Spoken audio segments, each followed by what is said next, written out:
Bonjour les amis. Il y a toujours quelques mauvaises surprises pour les propriétaires de BMW 6. Il s'agit du fameux déversement d'huile dû à un système de ventilation du carter encrassé, gel en hiver, ou à une soupape de surpression défectueuse.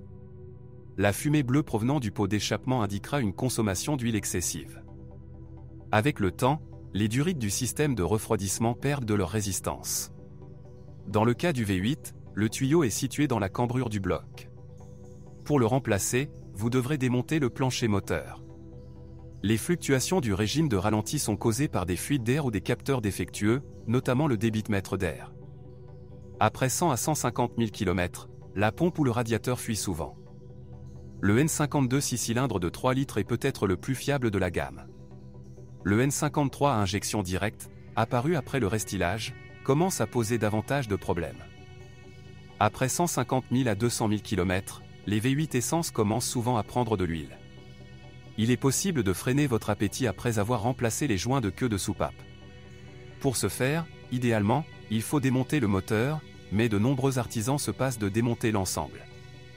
Après 200 à 250 000 km, le risque de rayures sur les parois des cylindres N62 augmente en raison de l'apparition d'anneaux.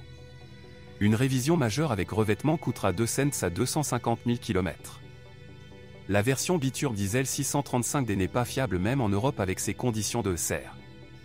Tous les moteurs étaient associés à des boîtes de vitesse à 6 rapports, manuelles et automatiques. La mécanique est assez fiable et l'embrayage, dans des conditions normales, peut durer jusqu'à 200 000 km. Jusqu'en 2007, le fusil d'assaut ZF-6HP26 était utilisé, et depuis 2007, sa version modifiée et plus durable, le 6HP28, était utilisé.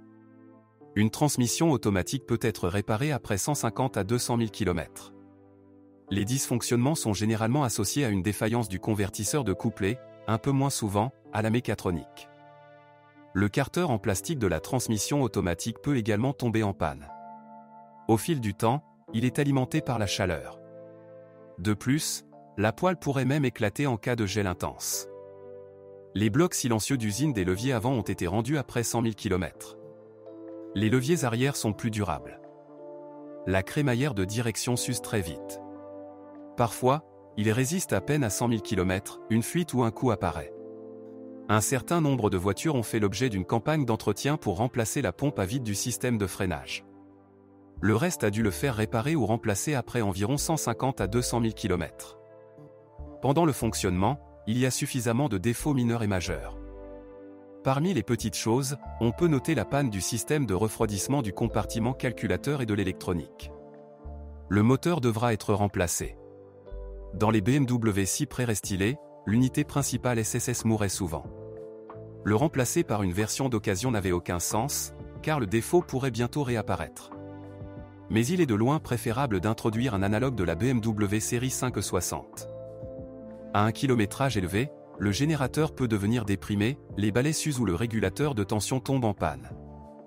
Si vous connaissez d'autres dysfonctionnements de modèle, assurez-vous d'en parler.